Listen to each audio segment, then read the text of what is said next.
All right, everybody, welcome back to another episode of the Fearcast. This is the podcast dedicated to OCD and anxiety spectrum disorders and getting your life back. I'm your host, Kevin Foss, and I'm a licensed therapist specializing in OCD and anxiety disorders.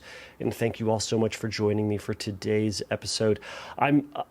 This is what I've been stressing out about lately. Actually, no, before I even get into that, for those of you who are new, it's a question and answer based podcast. If you have a question about OCD and anxiety treatment, or how to help your friend or your cousin or your mom or your kid or something like that, or you have questions about phobias or generalized anxiety, I want to hear about it. We all want to hear about it.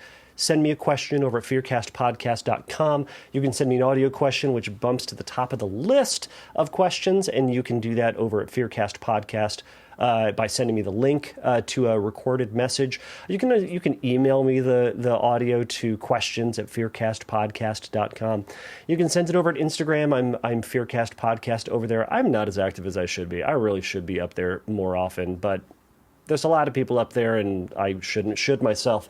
Anyways, it's a separate conversation. But I have a bunch of questions for today, and a bunch of questions. I'm going to answer one question and share what they labeled as a success story. So, and to that end, if you have a success story, we want to hear about it. We want to know all about what's working, what's not working. Oh, I forgot to turn my light on. For those of you who are listening on the for just listening for the podcast, it doesn't matter to you. But for those of you who are watching over at YouTube, and by the way, that's my stress.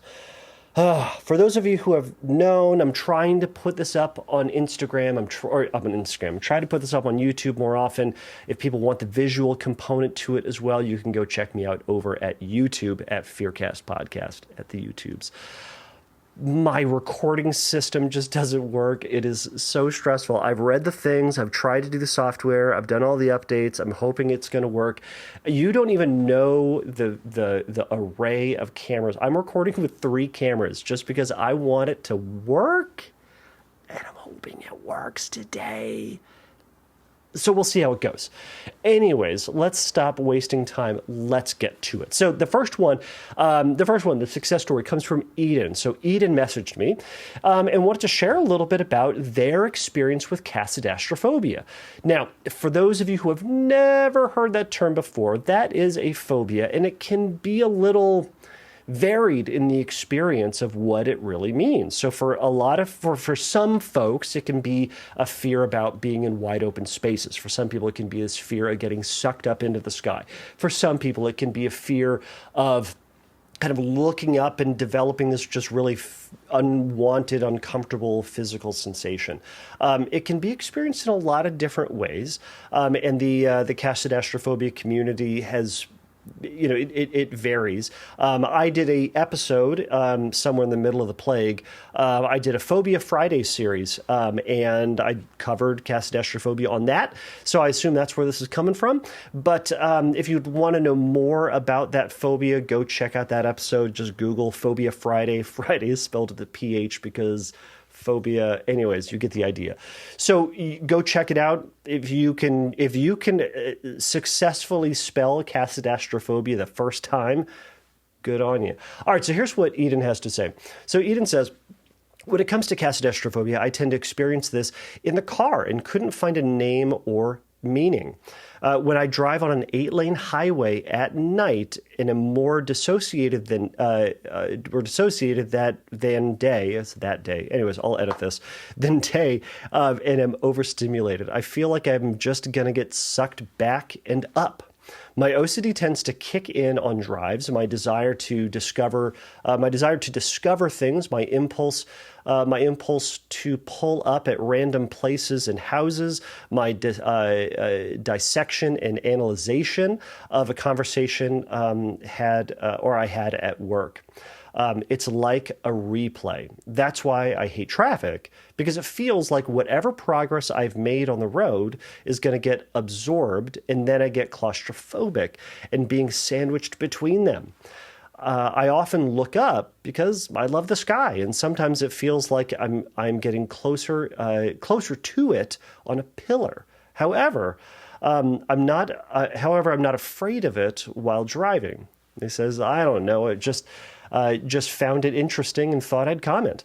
I also get this on hills and having to stop at the light and feel like I'm falling back in my body, even though the car isn't moving. I don't know what phobia this would be. Casadastraphobia, we just talked about that. I don't know if phobia this would be, or if it could just be my dissociative, disproportionate proprioception. I've always felt scared, or I've always felt strange looking through floors into blackness, and have had dreams about falling seemingly forever into darkness in slow motion by this force stronger than my body. So, Eden, thanks so much for sharing your experience. These are just kind of, what I love about this is it kind of shares, like, these are some of those feelings and some experiences that a lot of folks just don't share with other people. Like, we're not going to talk about it because we're afraid other people are going to think we're crazy. They're not going to understand what's going on. Why would I share this with people? I'm just going to keep this tucked in. I'm not going to talk about it ever with anybody ever. And the reality is, Eden, other people are experiencing this, and I'm getting this message because I shared a phobia in other people's experiences of this. This is what I love about this podcast, is that we can hear different stories and hear different experiences of the same thing, and experiences of what living life is. And there are going to be elements of it that are going to resonate with people, other elements that won't. But you hear stories like this, and yes, these are ways that people can experience this sort of phobia, ways that they can experience life. Now, there are different things certainly that you can, I would say, I mean, you didn't ask a question in this, you didn't share, what you have been doing to work on this. There's certainly things that you can do to help with this, and I'm a huge fan of exposure and response prevention, to no surprise. And I think that can be really helpful in terms of being used to, or getting practiced, giving yourself that permission to go into those experiences and to do the uncomfortable things, so that you can show your body that, this isn't a danger. You can show your brain that this isn't something, this is a scenario that doesn't require, a feared fight or flight response to it. And we learn that, we show our brain those realities by doing that thing over and over and over again. And that may be, for Eden, for you to be intentional about driving on an 8-lane highway at night and just saying, all right, for this week, every day, if you have the ability to do so, you're going to drive at night, and you're going to let yourself feel that discomfort, and you're going to have that confidence that you can do this. You can have that feeling, and that feeling will come, and that feeling will go. And that, that dissociation might show up, which is another unwanted feeling state. A lot of people would kind of label that as more dangerous or bothersome or worrisome than others. But we're kind of saying this is my reaction to this. And we can show ourselves, because rationally speaking, you might say, this doesn't make any stinking sense. Why do I feel this way? But, maybe not but, maybe it's more of an and. And it doesn't make sense, so you're going to treat it as if it doesn't. And you're going to go, and you're going to try it, and you're going to notice it. Now, of course, scripting can be helpful with this, if that's, if there's a fear associated with this about, going up into the sky. You kind of talked about, like, getting closer to the sky on a pillar. Is there fear associated with that, or is it just more of your experience that feels kind of odd? But either way, I wanted to just share that story, and just, Eden, thank you so much for sharing that. And if you other listeners out there also have a similar experience to this, send it in. We'd love to hear what it's like. I would love to hear about what you've done to try to work on it, to help with it. And I'll be more than happy to share those on a future episode. So why don't I get off to the next question? So this is Nicholas's question. They sent in their question about sensorimotor OCD. So let me just read this real quick. They say, hello. I'm writing to get some advice regarding my sensorimotor OCD. Before I had sensorimotor OCD, I first had harm OCD 2 years ago, around when I turned 18. OCD was very new to me, and it rapidly developed over the span of a week or two. With support from my therapist, psychiatrist, and my family, I learned to live with my harm OCD and wasn't fazed as much by my daily intrusive thoughts. I found my current therapist at the Portland Anxiety Center, thanks to you, as my mom stumbled upon your website a few years ago and reached out. This September, my harm OCD largely morphed into sensorimotor OCD. And I get this weird physical sensation in my breathing, where my breathing gets, uncomfortably shallow and feels less automatic. I also get pins and needles feeling in my windpipe, and these physical sensations cause me tons of anxiety. The physical sensations happen randomly. They say kind of a few times per week, and there isn't a specific trigger besides anxiety. I've met a bunch with my therapist and psychiatrist, but I'm still struggling with my sensorimotor OCD. So I figured I'd ask for some advice. Here's my question. Can I learn to live with the physical sensations and take the power or intensity away from them? The physical sensations are so unpleasant when they occur, and I'm so drained by the time they fade away. I meditate or do some breath work when they get bad, but even then, they last for an hour or so. So awesome. Well, Nicholas, thank you so much for sending that in. So we've talked about sensorimotor OCD on this podcast a lot. So there's going to be a ton of episodes for those of you who are new. Sensorimotor is a subtype of obsessive compulsive disorder, where someone pays excessive attention to a physical function, a physical sensation. It can be related to. It's kind of I talk about it as there is hyper awareness obsessions, and then there is sensorimotor, which is kind of under the umbrella of hyper-awareness. Hyper-awareness is just being overly aware of something. Hyper-awareness can be over-awareness of your thoughts, over-awareness of a sound, over-awareness of like colors or things that are around. Sensorimotor is kind of similar to that, but it's focused really on the body, bodily sensations, and bodily functions. So breathing, blinking, heart rate, physical sensations in your body, tinnitus, however you want to pronounce it, a lot of other things. So Nicholas is hyper aware about the like feeling in their throat, and also, feeling in their throat and kind of breathing that gets uncomfortably shallow and feels less automatic. So those can kind of be two different things. So obviously with sensorimotor, when I'm working with someone with sensorimotor, I want to find out like what's the feared story? What is so dangerous? What is so bad about this awareness, right? Our body has sensations going on all the time.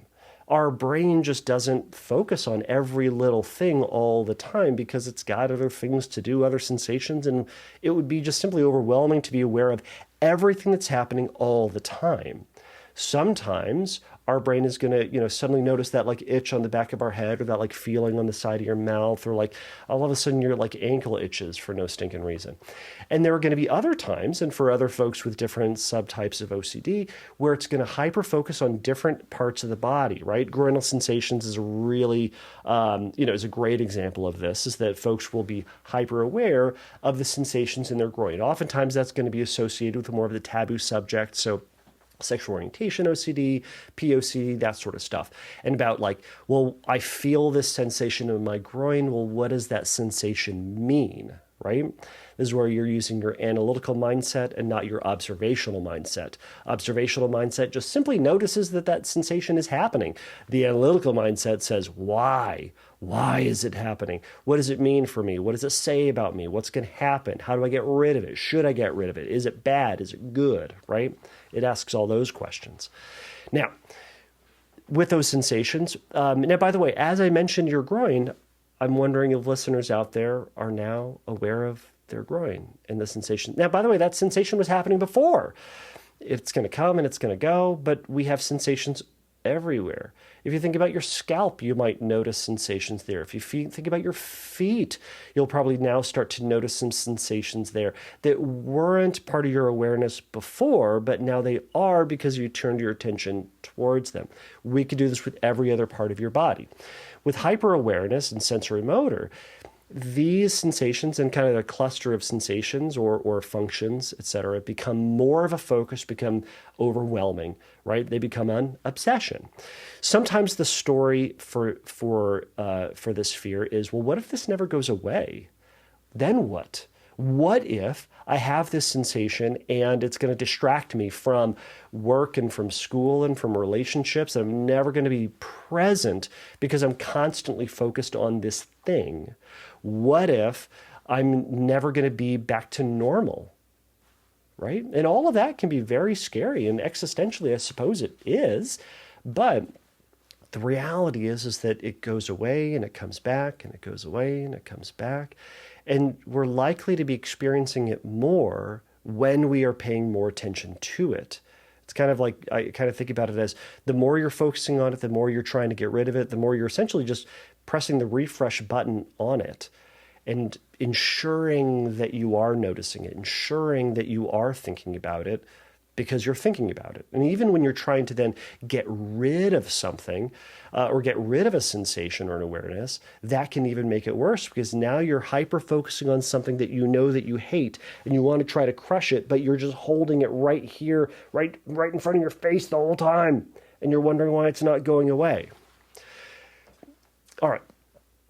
So a traditional way that a lot of folks go about trying to get rid of or trying to treat sensorimotor, and understandably, is through the habituation model, right? We've talked about exposure and response prevention a lot on this, and it's that idea that we're going to get closer and closer to the fear that you have, closer and closer to the thing that's scary, and then resisting compulsive behaviors, and your body will learn to habituate to the anxiety, learn to habituate to the stressors and feelings that come up in that certain situation, right? That's the idea. Now, there's a lot of shifts that have been happening in the discussion of OCD treatment, and the habituation model has become less in vogue. The habituation model gets muddled in sensorimotor because we sometimes think, well, what I need to do is expose myself to the thing that's bugging me. And ostensibly with sensorimotor, it is, and for you, Nicholas, it's that feeling in your throat or that shallow breathing. So how do we get used to the feeling of the shallow breathing, the shallow breathing, or the feeling in your throat?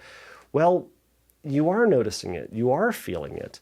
And a lot of folks will then say, I am noticing it, and I'm not habituating to it because it just still is bothersome. And I'm going to say, yes, it is still bothersome, because I think the shift needs to happen away from habituating to the sensation and instead to habituating, getting used to, or disproving, I'd say, disconfirming the fear. Because the fear isn't the sensation. The feared story is, well, what if this feeling never goes away? What if I'm constantly focused on this forever? What if it's going to impact everything that I do and I'm never going to be able to be present again, right? That is our target, not the sensation itself. Because again, we've got sensations all the time. We've got things going on in our body. We've got things going on around us. So we're going to be distracted by a lot of stuff. I'm willing to bet, as you're listening to this podcast, as you're watching me, if you're on YouTube, talk about this stuff, you're getting distracted by other things, right? If you're on YouTube, there are ads over there for other things.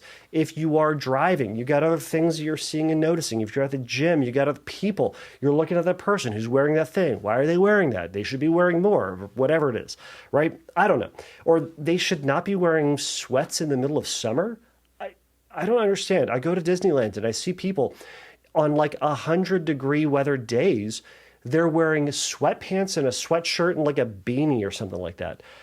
I get it. You're looking cool. I don't know, but it sounds so uncomfortable. I'm sweating thinking about this person. Blah. Anyways, dress appropriately for the weather is what I'm trying to say for everybody out there. It's the dad moment of the day. All right. Where did I get off on? All right. So what we're trying to do then is to shift our focus not to the sensation, but instead to the story. We're learning that we can live with those sensations. We can make space for those sensations because they are there. They're part of your life, Nicholas. You do have that. You do get that shallow breathing sometimes. I, as someone who has respiratory problems, I get shallow breathing sometimes for a lot of different reasons. And I've figured out some different things that I can do to work on that. But That's part of our life, is that we're going to have those sensations. So then what do we do about them?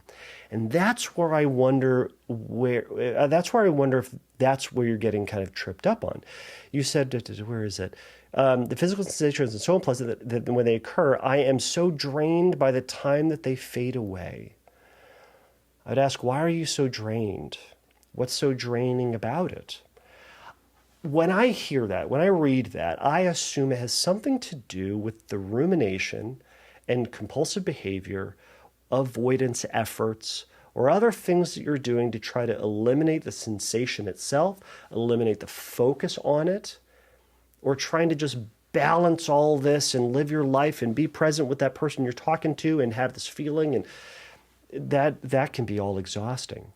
So I'm wondering if that's what you mean by that when you say, I am so drained by the time and you said it'll last like an hour or so, right? So part of what I would encourage you to do is to consider, what are the things that you're doing? What are your compulsions that you're doing to try to get rid of the feeling? Our job with sensorimotor is not to get rid of the feeling. And I know that sounds crazy to a lot of folks who want that feeling to go away. It will go away. I promise you. It will. We know it's going to go away because it comes back. It wasn't there before, and now it is, which means it wasn't there, and now it is. So if we know that it wasn't there, but now it is, that means it's not going to be there again at some point. There isn't a physical sensation, there isn't an emotional experience that you've had that has lasted forever. We go in and out of things, we feel sensations, we have experiences, and we have emotions, and they pass. As bad as you feel, as good as you feel, that's going to change. And I'd say that's for the best, right? So we can rely on that feeling eventually passing. So the question is going to be, what are you, Nicholas, going to do for the time that it's there?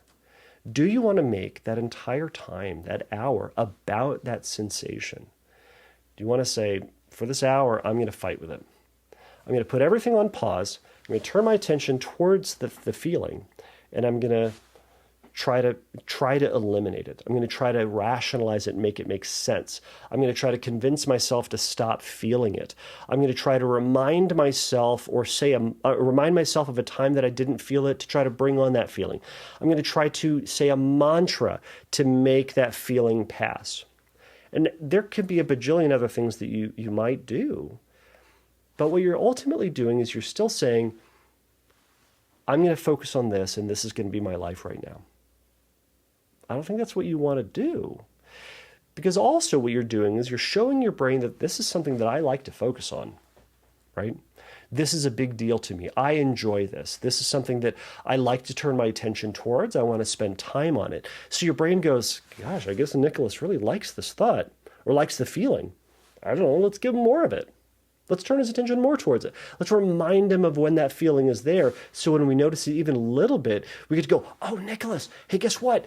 The tingling in your throat feeling is there. Here, focus on it. It's for you.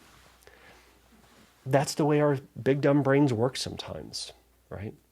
So we want to ultimately be spending less time on it. And in the process, showing yourself that you can live your life and sometimes get that distraction of the sensation itself. And we're trying to then disprove that story. The disproving of the story in this sense would be something like showing yourself that you can be in a relationship with other people. You can be in that meeting. You can go to class. You can do a podcast. You can give your kids a bath and have that sensation be there. And have that sensation be there because it's there, whether you like it or not.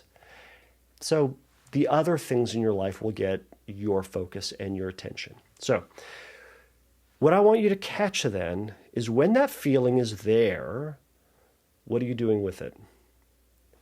Are you paying attention to it? Are you fighting it? Are you trying to shut it down? Are you desperately trying to distract yourself in an unhealthy way from that sensation? Or are you noticing that you're distracted by it and going, well, it's here again. Well, I guess it's going to be there. And then you reshift back to the thing that you're doing. And then you eventually get distracted by that thing again because it's pulling your attention. Because remember, you spent a lot of time thinking about this. So you got distracted by it. Do you then go, well, I got distracted by it again. I guess this is my life. Well, I'm going to focus on it now. And then put everything else on hold. I would encourage you to instead keep practicing the shift. We notice it, and we let it go, and we turn. The letting it go doesn't mean it's not there. We're letting go of our responsibility to it, our efforts towards it, our attention paid to it, right? We're just simply shifting and giving our attention and our effort and our focus to things that we value more, right? And this will float for a period of time. And when it's bored with you, it's going to drift away and go do something else. Great. That's what we want to do in the first place.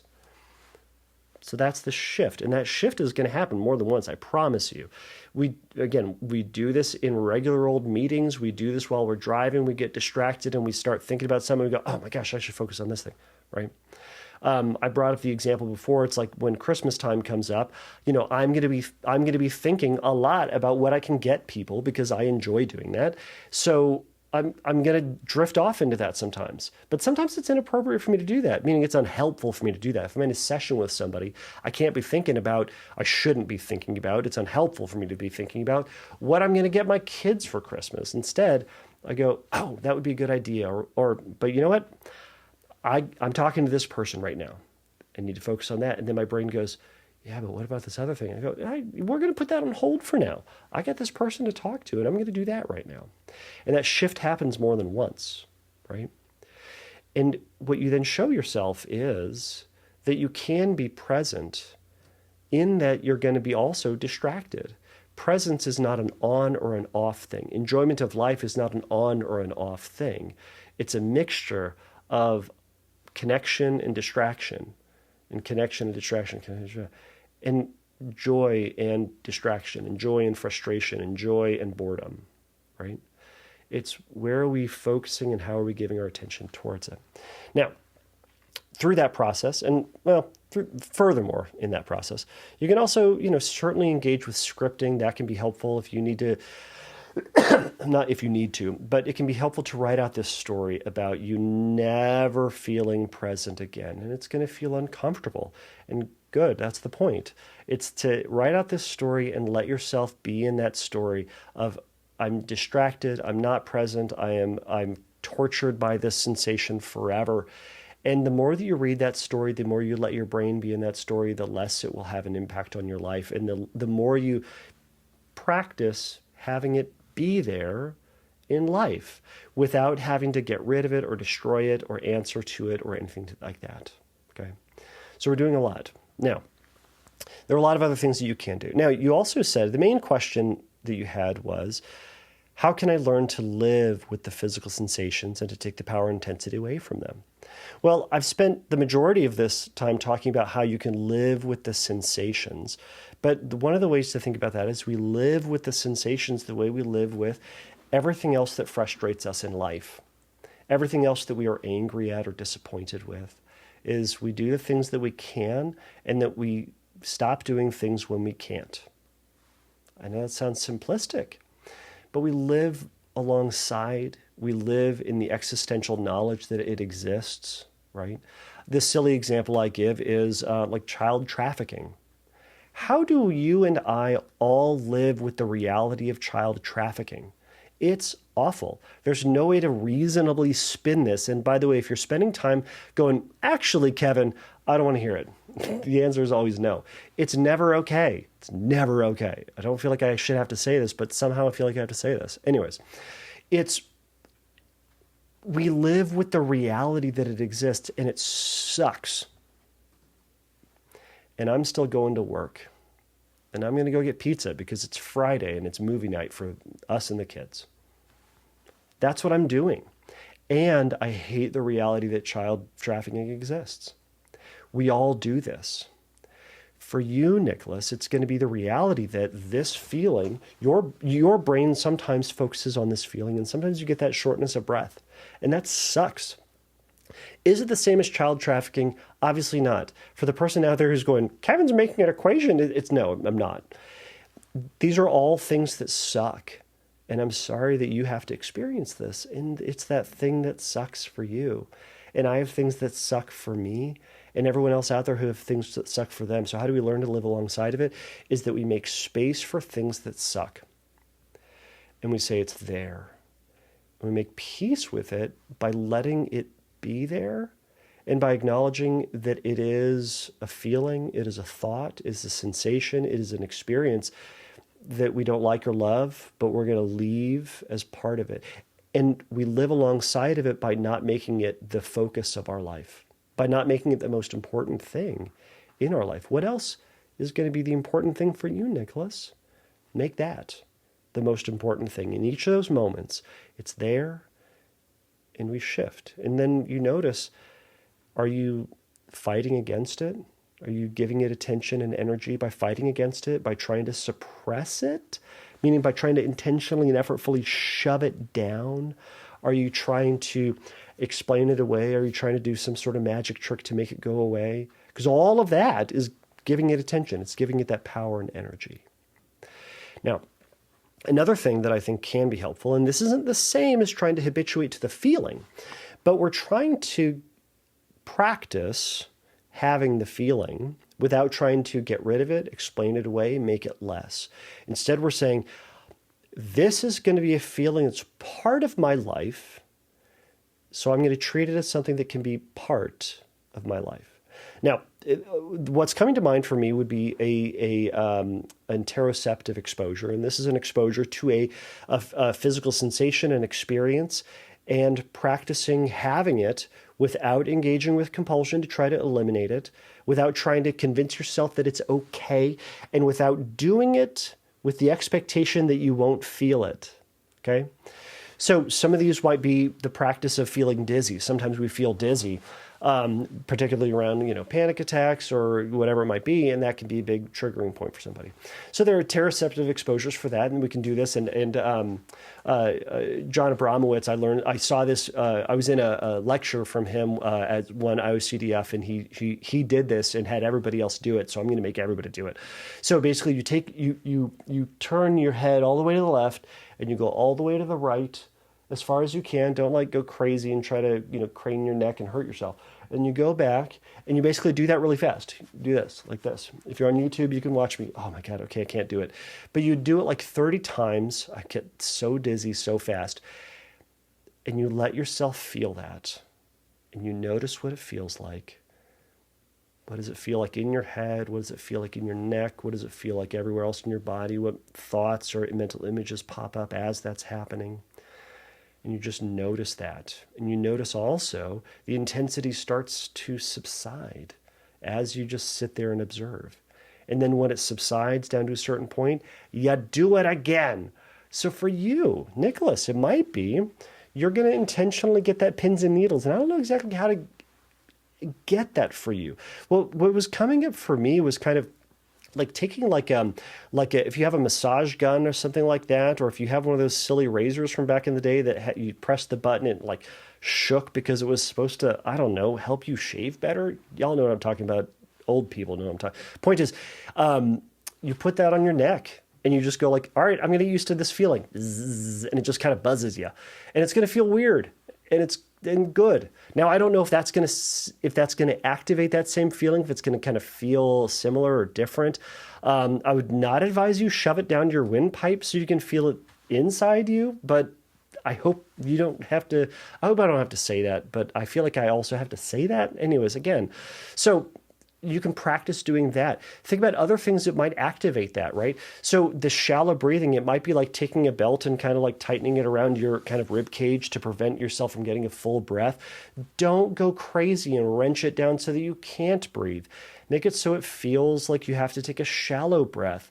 And you're kind of saying, I'm going to sit here and experience the shallow breath. And it's going to be annoying, but I'm not going to engage. I'm going to do this so that I can practice not engaging in compulsions. So it's just there. Now, it might continually and always be annoying. It might never become comfortable. You might never become unhappy with it, right? but you're saying it can be here because it is here, but I don't need to do anything about it. It's an unwanted feeling state, and I'm going to deal with it, and it's going to pass. We do that with bad weather. It's way too cold. It's way too hot. It's way too windy. We go, yeah, it sucks. And it's going to pass because winter's coming or summer's coming or whatever it might be. And that weather will change and this feeling will change. So we're practicing having that sensation. And, you can do that. You do that a couple of times a day. And over time, and talk to your therapist about this, but over time, you'll start to make space for it. And you'll start to learn that you can have that feeling and that you can shift and it can just simply be part of your life. So that's all I'm going to yammer on about. Nicholas, thank you so much for this, Eden, and thank you so much for sharing your experience with Casadastraphobia. So if you have anything that you'd want to add to this, shoot me an email over at Fearcast Podcast. You can also message me over at Instagram. But until next time, everybody, take a risk, challenge yourself, and don't take your brain too seriously. Bye.